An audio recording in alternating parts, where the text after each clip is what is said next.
Y nosotros en este momento nos vamos a enlazar con el vicerrector de la Universidad Mayor de San Andrés.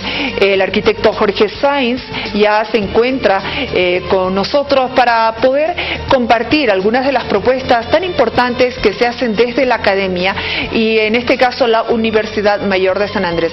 Señor vicerrector, qué gusto poder saludarlo. Muy buenas noches. Bienvenido al Jaque Mate.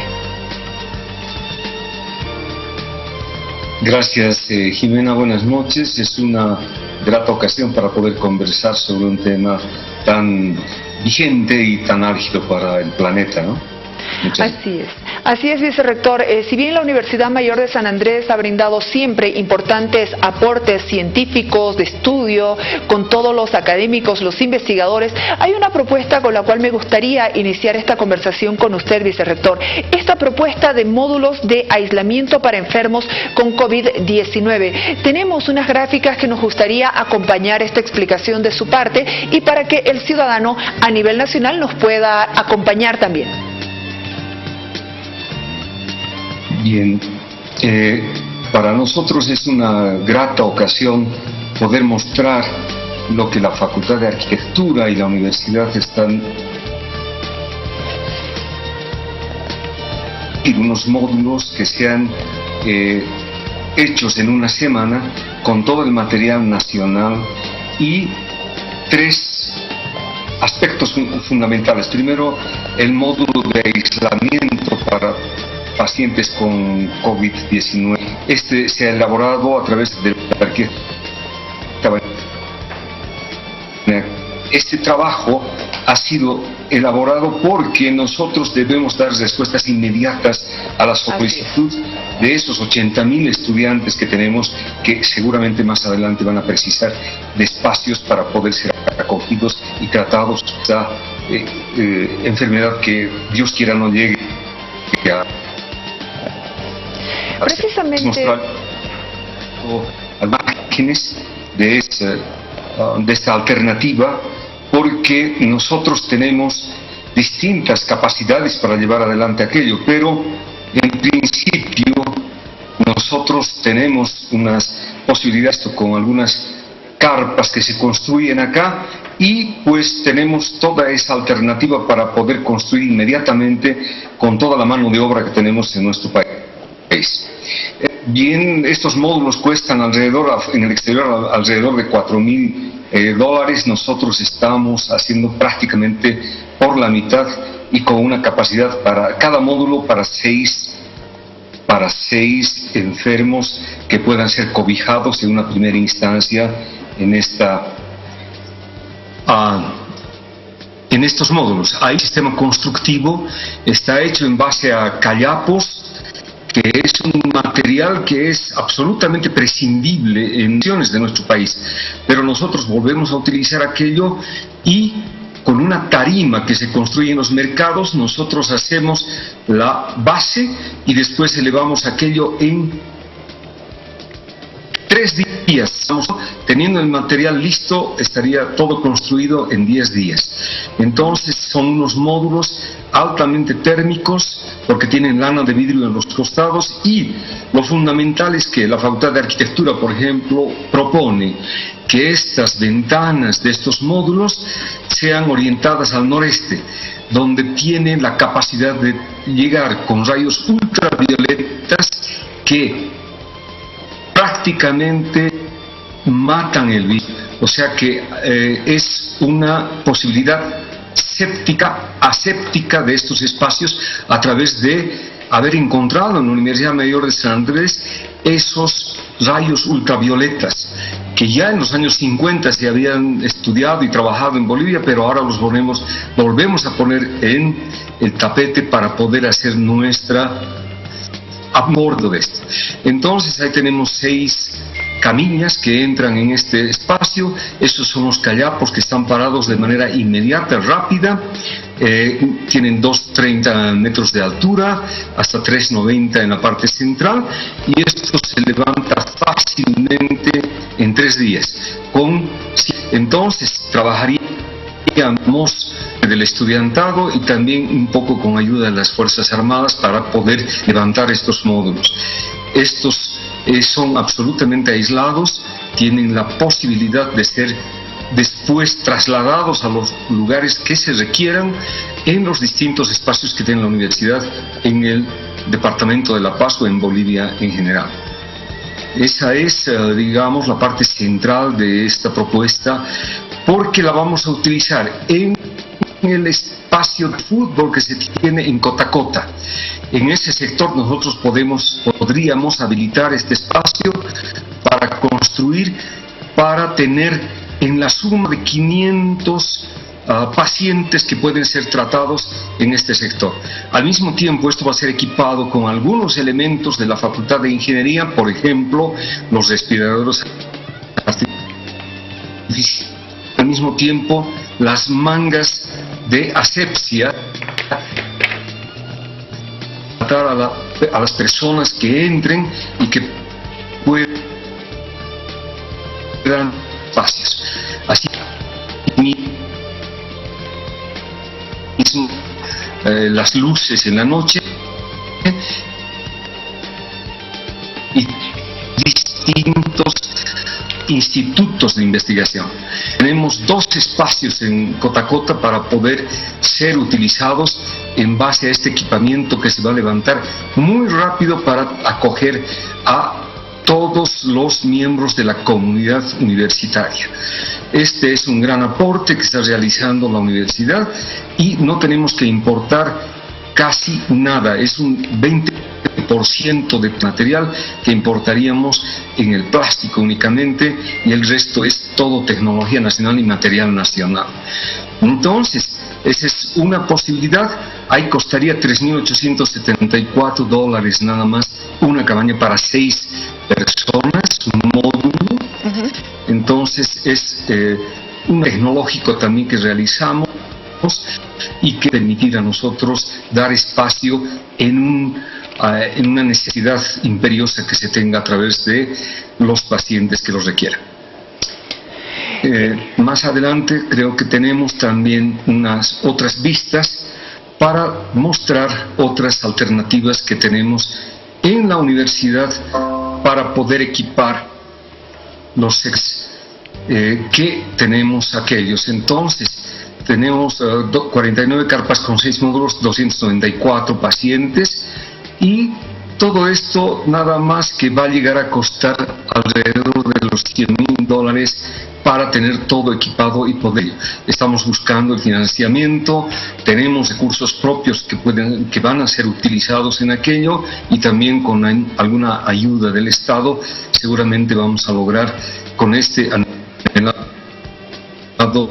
terminando en la fase final para tener un diseño que pueda ser ya inmediatamente construido. Sí, vicerrector, estamos viendo precisamente las imágenes, hemos visto también la posibilidad de cuánto podrían atender los proveedores. Usted habla de un tiempo de 10 días que podría entregarse, tomando en cuenta que acá la eficiencia está en cuán rápido se puede responder a la emergencia que estamos atravesando en el país, vicerrector. Así es, la universidad está capacitada precisamente para poder brindar tecnologías apropiadas que permitan resolver. Están capacitados con los distintos estamentos de los institutos de investigación para poder brindar esta inmediata respuesta a lo que necesita el país. Asimismo, tenemos la posibilidad de equipar de manera muy rápida el Coliseo de la Avenida del Ejército, la Federico Suazo. Nosotros también vamos a equipar aquello de manera perentoria para que podamos recibir a los estudiantes y parte del estamento activo que tenga la fatalidad de tener esta enfermedad, ¿no? Importante el trabajo, la propuesta de módulos de aislamiento para enfermos con COVID-19. Hemos mostrado al ciudadano todas estas imágenes. Señor vicerrector, la importancia de lo que significa el aporte de la academia, el sistema universitario en general, que desde el 2006 hasta octubre del año pasado fue menospreciado por el gobierno. Hoy, en esta coyuntura, la sociedad se da cuenta que definitivamente el aporte de la investigación, de la academia en estos momentos de crisis es fundamental. La Universidad Mayor de San Andrés tiene un comité que actúa en diferentes situaciones y tiene la carga moral como para brindar un informe y que se constituya en un hecho noticioso precisamente por la credibilidad que tiene nuestra institución. Es necesario recalcar que la Universidad Mayor de San Andrés tiene 80.000 alumnos.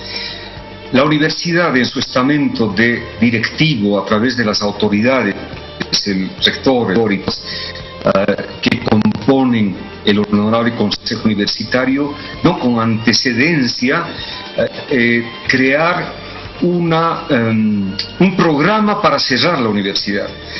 Por esta razón es que a partir del 13 de marzo tenemos un cierre total, una cuarentena absoluta en los estamentos universitarios. Esto es colaborando de manera efectiva al Estado y a la población en general, porque esos 80.000 estudiantes que tienen una relación familiar alrededor de 5 personas, somos como 400.000 personas que estarían bajo el cobijo y la supervisión de los estudiantes universitarios para poder observar todo el gobierno y la universidad. Por eso es importantísima la participación. Aparte de aquello que es una participación pasiva, si se quiere, en un primer término, para cuidar con la cuarentena, nosotros, los institutos de investigación, hemos estado trabajando intensamente para poder aportar con algunos términos, algunas maquinarias, algunos equipos que son necesarios para el tratamiento de esta enfermedad. Por ejemplo, los respiraderos que están siendo fabricados.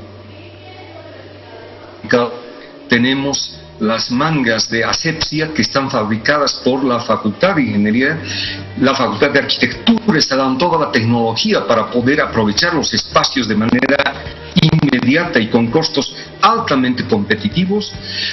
Las distintas facultades en el área de la salud están aportando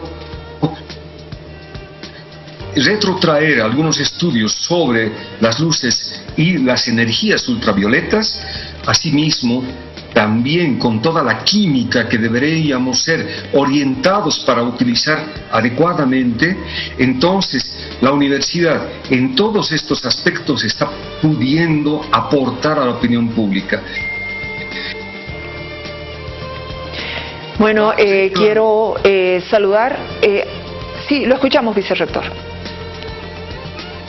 Queremos dar mucha tranquilidad a los universitarios.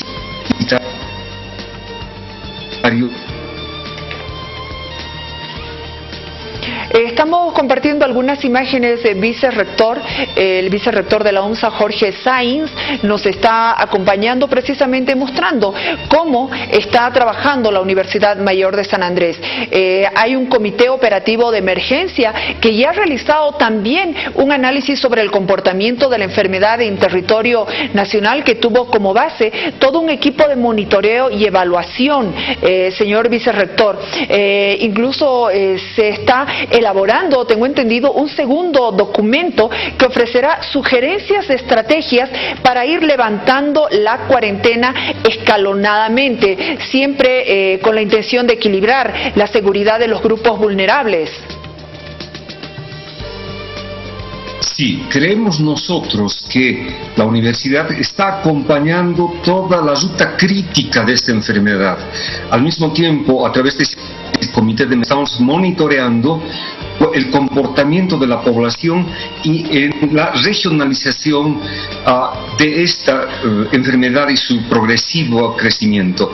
Es por eso que la universidad está evaluando en el transcurso de estas horas para ver la posibilidad de si es posible que nosotros podamos dar algunas alternativas académicas a los estudiantes y que las familias tranquilas para poder y el año lectivo.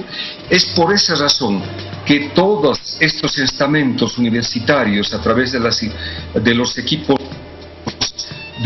estamos promoviendo que la ciudadanía tenga posibilidades de tener una respuesta inmediata para estas enfermedades, al margen de todavía tener unos puntos suspensivos para la continuidad de nuestras labores académicas en las universidades. Muchísimas gracias, vicerrector. Acá también hay algo muy importante que me gustaría compartir con usted. Como la Universidad Mayor de San Andrés y en este caso Televisión Universitaria, que somos de la Universidad Mayor de San Andrés, está también en una interacción. Nosotros somos el canal del ciudadano, del pueblo. Nosotros tenemos programas educativos, programas informativos y obviamente en estos tiempos de crisis, el manejo de la información, los métodos de comunicación que se utilizan, especialmente acudimos a nuestros académicos, que son docentes, investigadores altamente capacitados, para no generar pánico, preocupación y llevarle información fidedigna al ciudadano.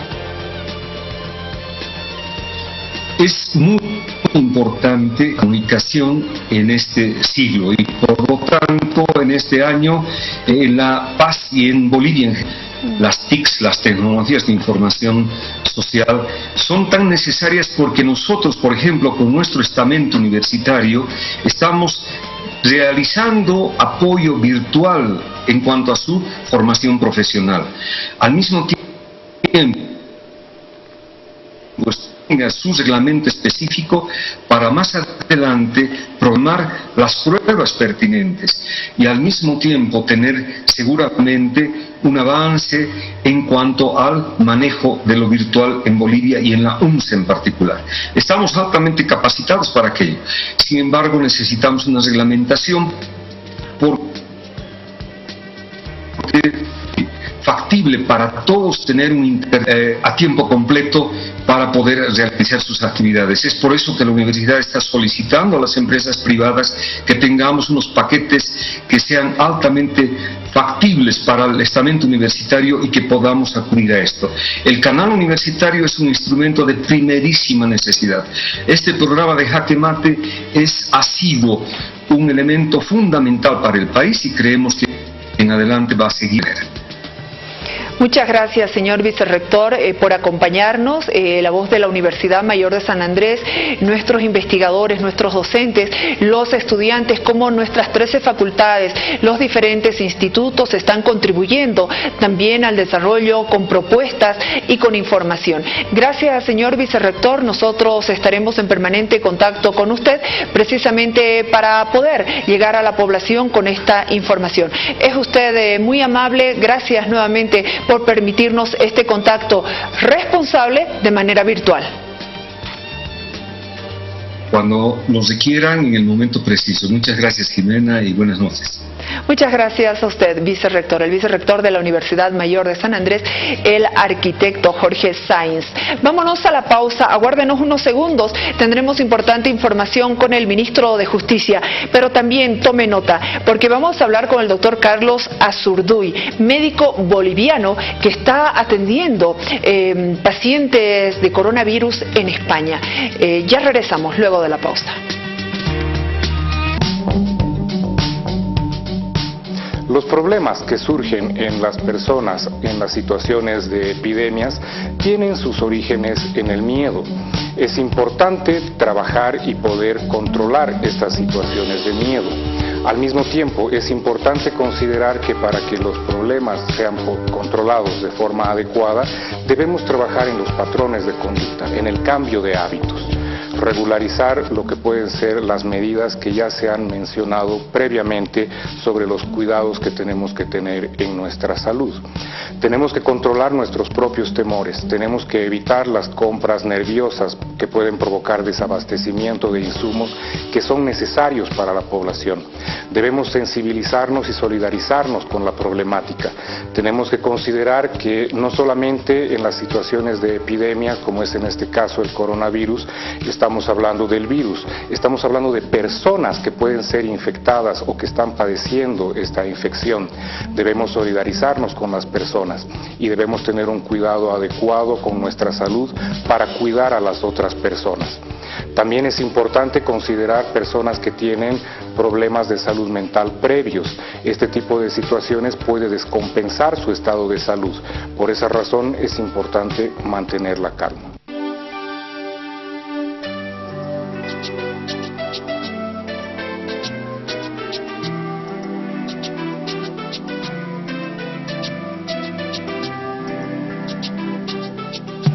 En este momento me permito saludar y agradecer al ministro de Justicia, Álvaro Eduardo Coimbra Cornejo, quien nos acompaña de esta manera responsable, virtual, para poder compartir información importante precisamente en estos tiempos de crisis por la pandemia.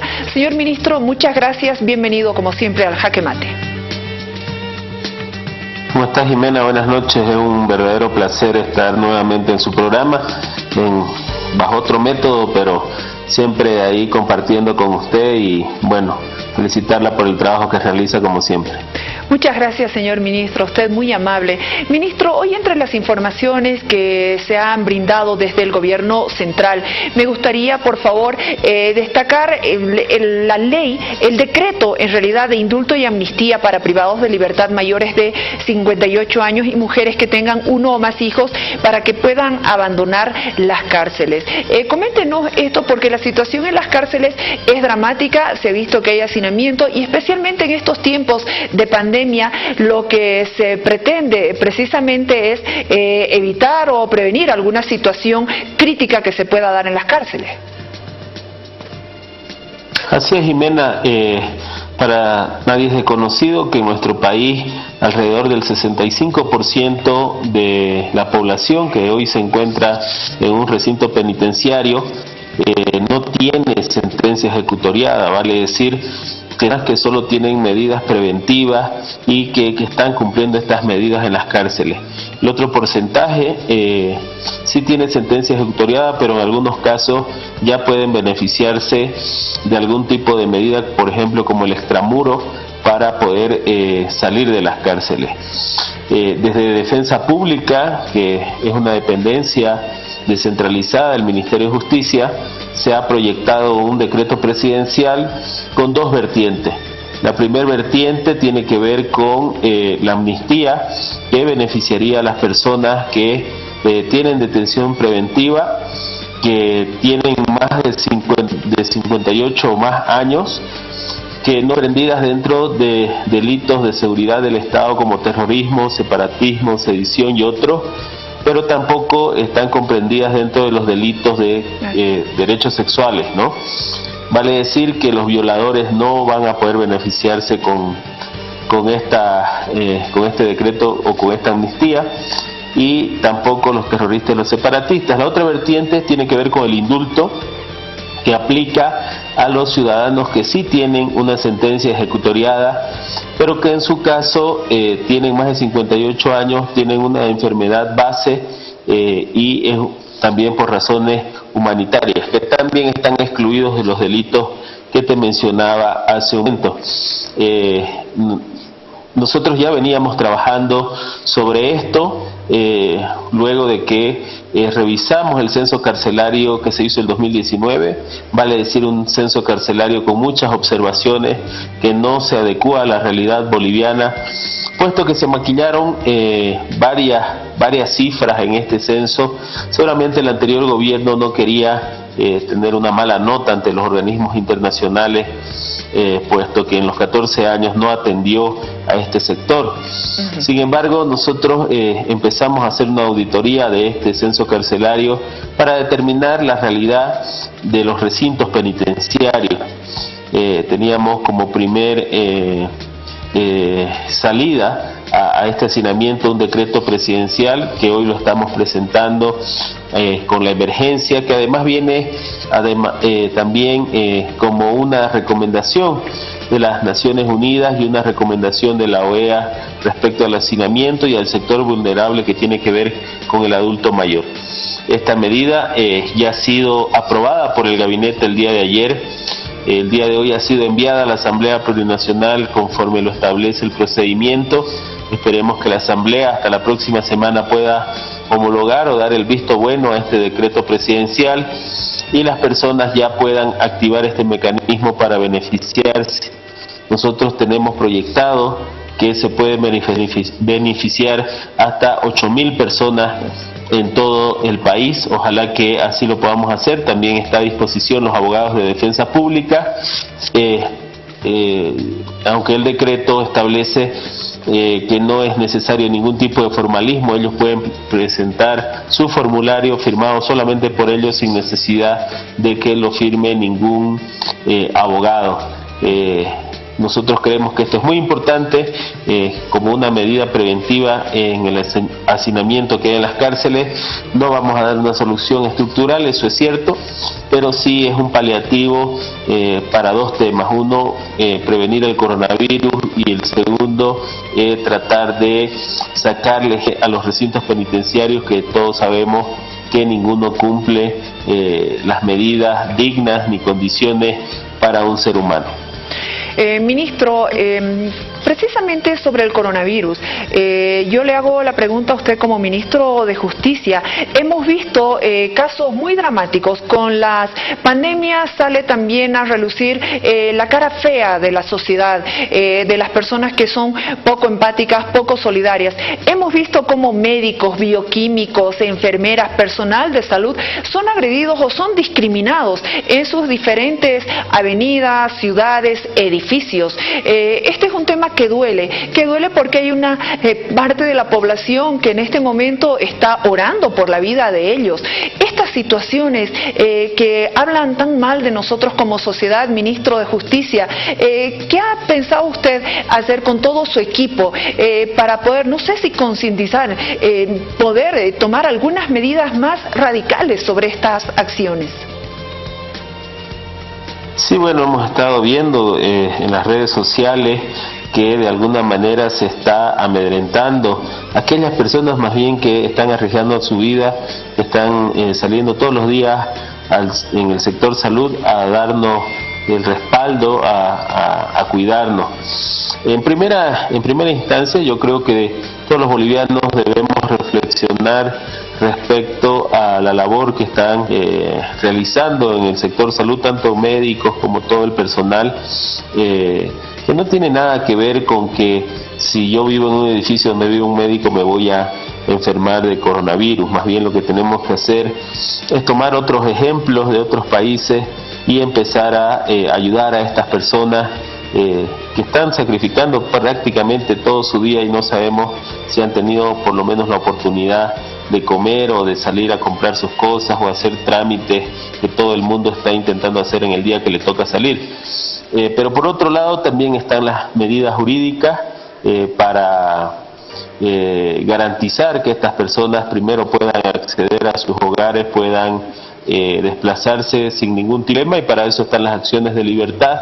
Nosotros a través tanto del CISPLUS como de Defensa Pública vamos a activar las medidas que sean necesarias para garantizar que estas personas no sean objeto de ningún tipo de hecho discriminatorio o que no se le permita desplazarse, ¿no?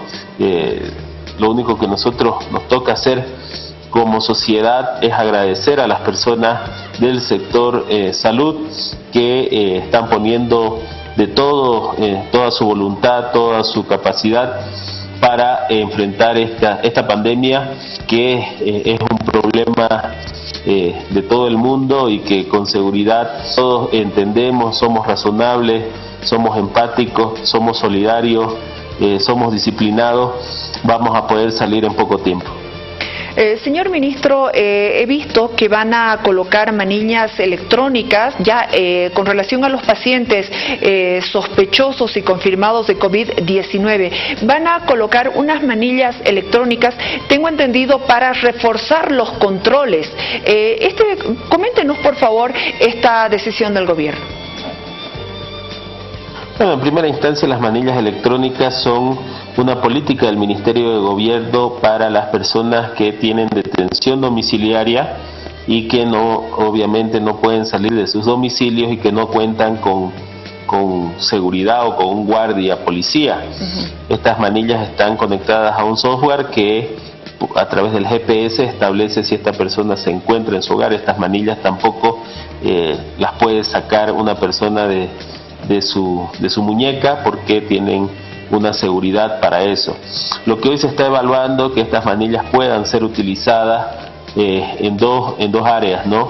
Una es de las personas sospechosas, que hemos tenido muchos problemas con la gente que no comprende la situación, que debe estar en cuarentena, que debe cumplir esta cuarentena en su hogar y que no podemos nosotros estarle poniendo un policía a cada persona, ¿no?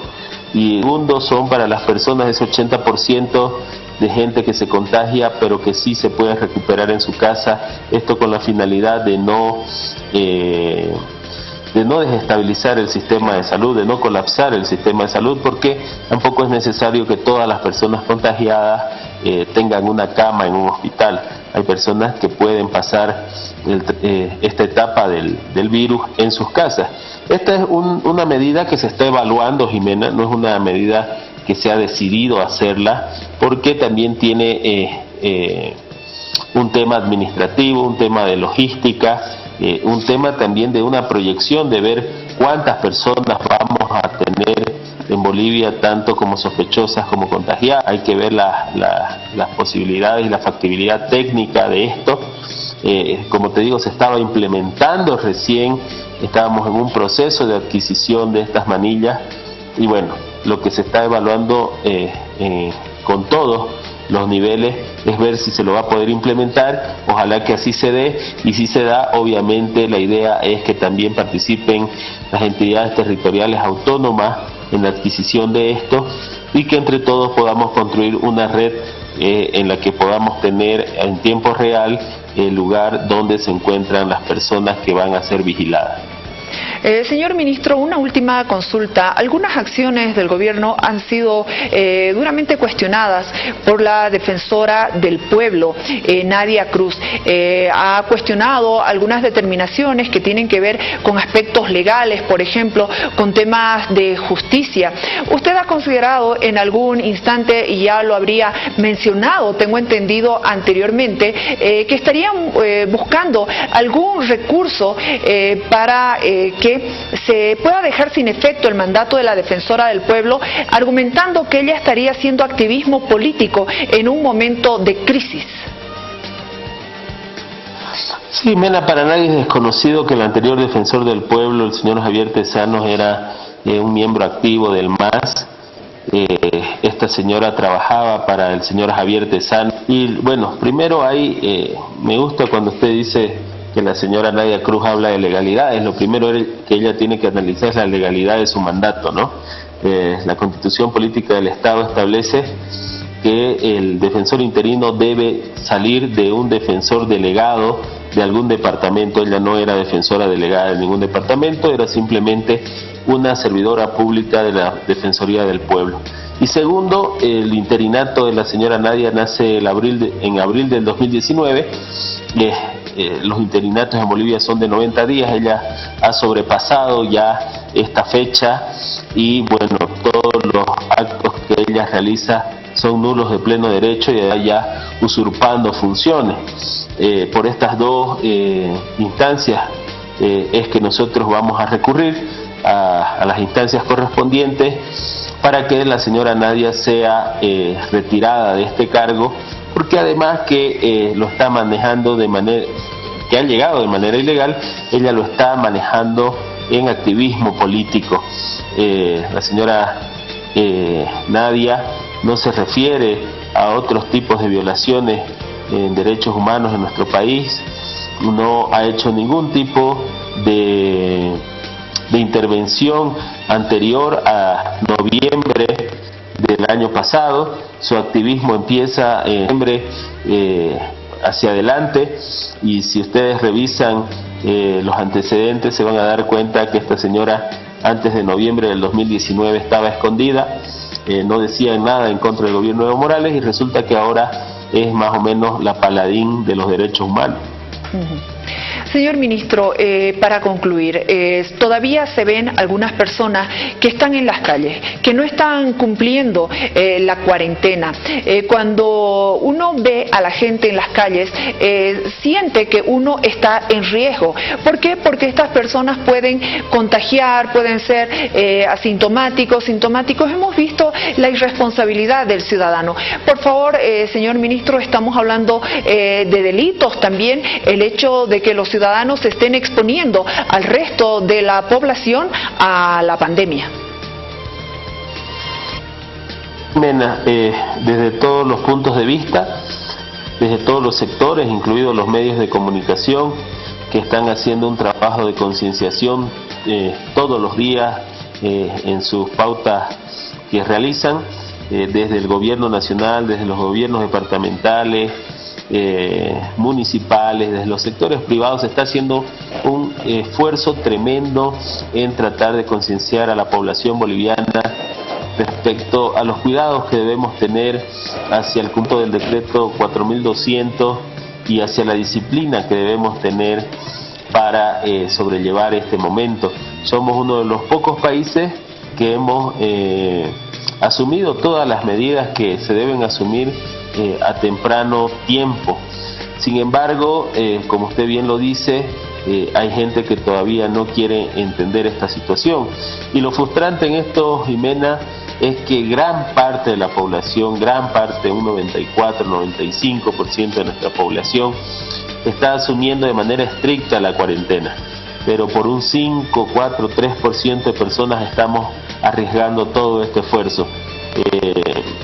Es por eso que desde las instancias tanto armadas como la policía se va a endurecer el tema de los controles, se va a endurecer el tema de ya pasar de la concienciación, pasar a la acción, y las personas que pues no quieran entender la situación que estamos viviendo y que, no sé, parece que no han visto lo que pasa en Italia, lo que pasa en España, en Estados Unidos. Antes de ayer han muerto casi 2.000 personas en un día. Entonces, si no tenemos conciencia de eso, no queda otra que poner mano dura, que aplicar la ley, y estas personas van a tener que ser sometidas a un proceso judicial por atentados en contra de la salud, y si es funcionario público en incumplimiento de deberes, y en su caso pues deberán ser sentenciados, y las penas están entre 1 a 10 años, y bueno, tendrán que asumir esa responsabilidad, ¿no? Muchísimas gracias, ministro. Es usted muy amable por atendernos y por brindarnos importante información. Gracias nuevamente. Gracias a usted, Jimena. Un saludo a toda su teleaudiencia, y bueno, agradecerle por el contacto. Muchas gracias. El ministro de Justicia acompañándonos, don Álvaro Eduardo Coimbra Cornejo, acompañándonos precisamente para conocer información oficial sobre todas las decisiones, las acciones que se están tomando para enfrentar la pandemia COVID-19. Y nosotros como bolivianos nos sentimos orgullosos de tener a un compatriota, al hijo de dos personalidades que son muy destacadas también en Bolivia. Les estoy hablando del doctor Carlos Azurduy, quien él es médico, está atendiendo a pacientes con coronavirus en España. Doctor Azurduy, es un honor poder saludarlo. Muchas gracias, porque sé que estamos con 6 horas de diferencia. Sin embargo, usted ha tenido la amabilidad de aceptar conversar con nosotros. Que Dios lo bendiga. Primero, doctor, muchas gracias por todo lo que está haciendo. Muchas gracias, Jimena. Un saludo a todos. El honor es mío. Soy un firme creyente en la libertad, me han formado así, y la libertad de expresión y la defensa de este es importante. creo que toda la labor que has estado haciendo, el equipo tuyo a lo largo de esta última época en Bolivia y a lo largo de tu carrera ha sido muy importante. Y para mí realmente es un honor estar aquí. Muchas gracias. Muchas gracias, doctora Zurduy, es usted muy amable.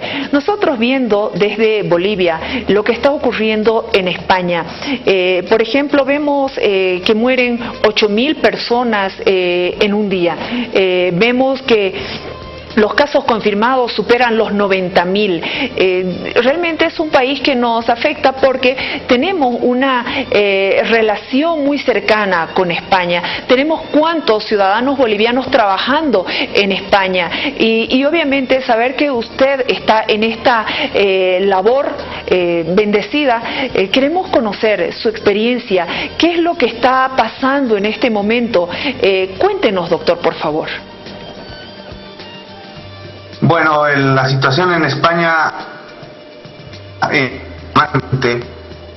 por el hecho de que no se ha tomado en serio las recomendaciones de la OMS y del gobierno chino en un inicio, no se ha tomado la prioridad que se amerita. Han seguido habiendo conglomeraciones de gente, reuniones, partidos de fútbol, marchas y protestas a lo largo del inicio de marzo, y el virus ha expandido. Y hoy por hoy estamos pagando los platos rotos. Somos un país que tiene alrededor de 150.000 infectados. Somos el país con mayor número de médicos y sanitarios contagiados, que somos alrededor de 20.000. Es un país que tiene un sistema sanitario impresionantemente bueno, tal vez el mejor del mundo, pero que se está viendo completa y totalmente saturado. Los hospitales están llenos, no hay suministros, no hay medicaciones, se han tenido que abrir hospitales de campaña, están teniendo que trabajar estudiantes de medicina, de enfermería, ayudando a los médicos que hay porque no hay personal suficiente tampoco. Entonces sí que, a pesar de estar más o menos llegando a un estado de que la curva está empezando a estabilizarse, España está sufriendo y es el tiempo en que hay que ver cuánto podemos soportar. Doctora Zurduy, cuando llega un paciente con coronavirus hasta el hospital donde usted trabaja, ¿cómo hacen la evaluación del tiempo? ¿Cuánto tiempo pasan hasta volver grave? ¿Quiénes son los que están más vulnerables? Nosotros tenemos el reporte de que son los adultos mayores o los que tienen patologías de base. Coméntenos esa situación y en cuánto tiempo un paciente con el COVID-19 puede llegar a perder la vida. Bueno, generalmente el tiempo de incubación va a llegar a los 14 días y el periodo de enfermedad puede llegar a durar hasta 10 días. Sí es cierto que mucha gente, en general la gente más joven, puede pasar el cuadro como un catarro, como un resfrío, con mucho dolor de garganta, con mucha fiebre.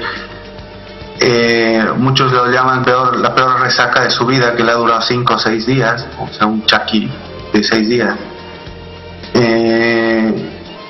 Pero sí que es cierto que a la semana, a 10 días, en la gente que va a empeorar, empeora mucho. Generalmente son personas que tienen patologías de base, llámese diabetes, llámese hipertensión, llámese obesidad, llámese enfermedad pulmonar obstructiva crónica, cánceres, sí es muy cierto. Y tomando en cuenta que pueden engrosar un grueso de mayoría de pacientes, pero sí también ha habido policías en edades medianas de 30 a 40 años, han habido médicos, han habido enfermeras que han muerto o que han terminado en la terapia intensiva.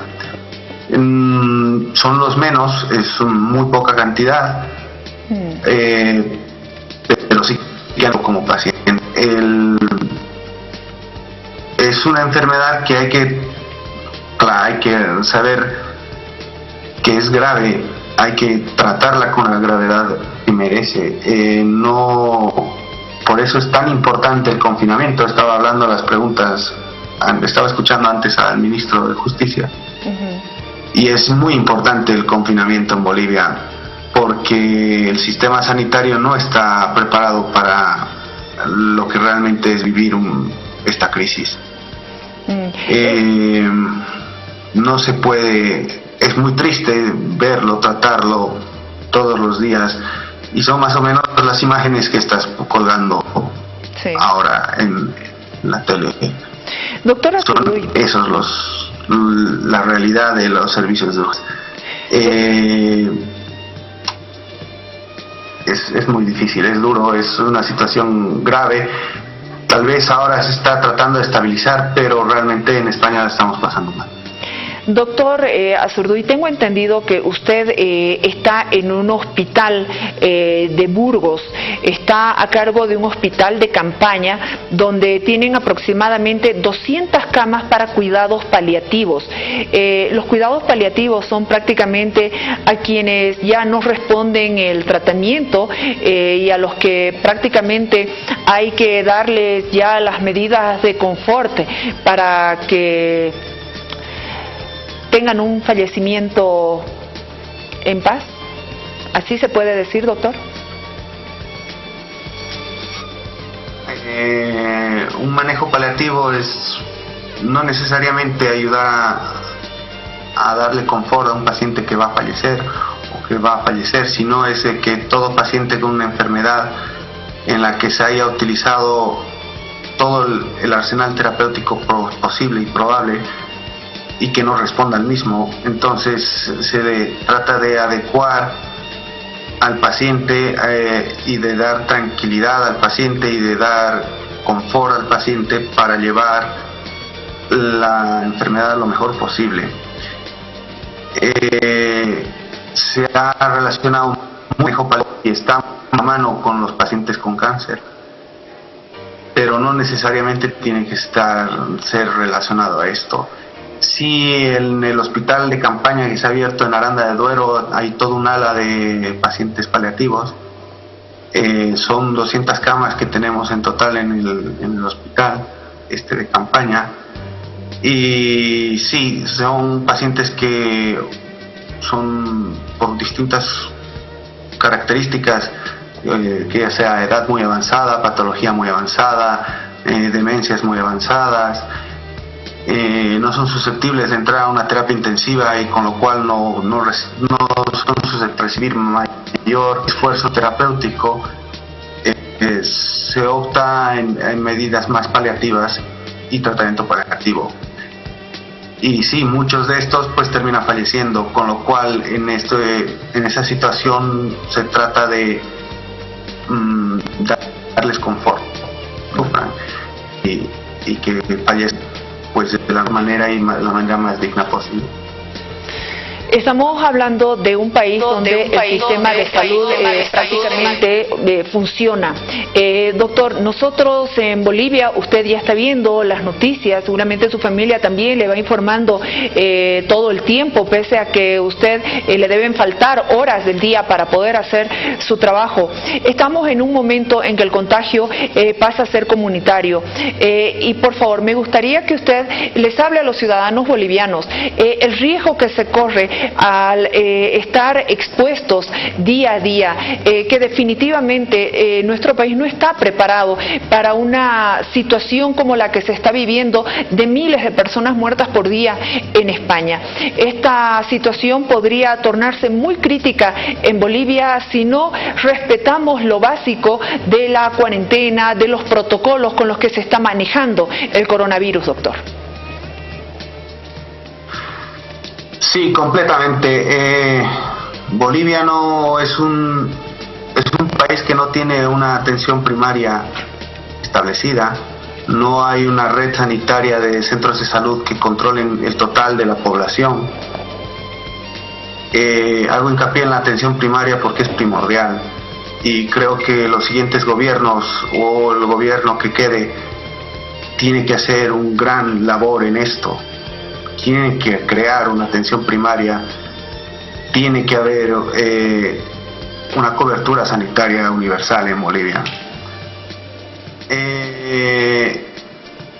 Es impresionante cómo el virus, una vez que pasa a ser un contagio comunitario, cómo se expande. Es realmente impresionante. Sí es cierto que en España se hizo el aislamiento muy tarde y se hizo muy mal. Tal vez ahí Bolivia tiene algo de ventaja porque sí que el gobierno actual está peleando en generar una cuarentena más estricta. Aunque no estoy muy de acuerdo con que la gente pueda salir los días que termine su carnet de identidad. Porque lo que realmente es importante es que la gente se quede en casa. Mientras no se salga a la calle, no corres riesgo ni de contagiar ni de contagiarte. Y hay que ser conscientes y hay que respetar al prójimo, porque no, tal vez a lo mejor una persona de 18 años que esté escuchando esto, a lo mejor crea que no le va a pasar nada. Es más, yo tenía un profesor de farmacología que decía: tú eres joven, eres inmortal. Pues no es verdad. Tiene que pensar la gente que pues detrás de él tiene su padre, su madre, su abuelo, su bisabuelo. Es gente que puede morir por culpa de él. Y cargar eso en la cabeza, en el alma, no es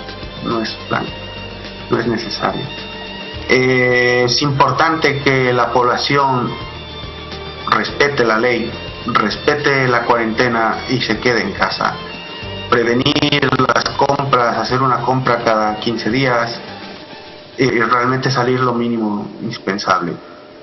También pensándolo en el tema económico, porque es un esfuerzo que habrá que hacer, pero si se puede hacer estrictamente el mes siguiente o hacer un esfuerzo de 20, 15, 30, 20 días y evitar que el contagio sea comunitario,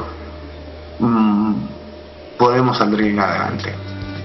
Se calcula que para junio en España se pueda salir del confinamiento y que pueda volver a la normalidad.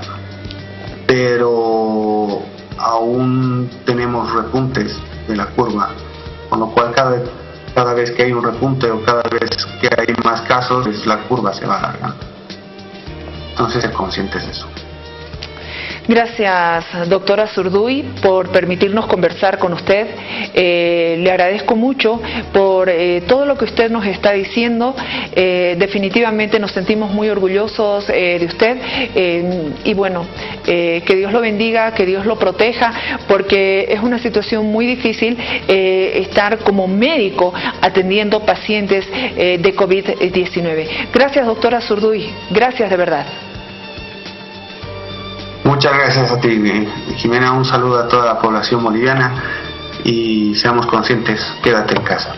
Muchas gracias. Así es, y bueno, el doctor Zurduy se ha formado en nuestra casa, en la Universidad Mayor de San Andrés. Bueno, ¿qué es lo que pasa en estos momentos de crisis, en estos momentos difíciles? Estamos en Semana Santa, estamos en una Semana Santa en cuarentena. Hemos visto celebraciones religiosas, procesiones, solamente con Monseñor, con el sacerdote, las iglesias vacías de feligreses. Sin embargo, uno en los tiempos de crisis se refugia en su fe. Muchos han optado, por ejemplo, por las redes sociales. Hay celebraciones religiosas que se hacen online. Y quiero agradecer a Monseñor Fernando Vascopé por acompañarnos en este momento. Muchas gracias, Monseñor. Usted ha estado escuchando atentamente todo lo que es esta cobertura especial de lo que está ocurriendo en el planeta sobre el coronavirus. Y bueno, estamos en una celebración cristiana este 2020 sin precedentes, Monseñor. Muy buenas noches.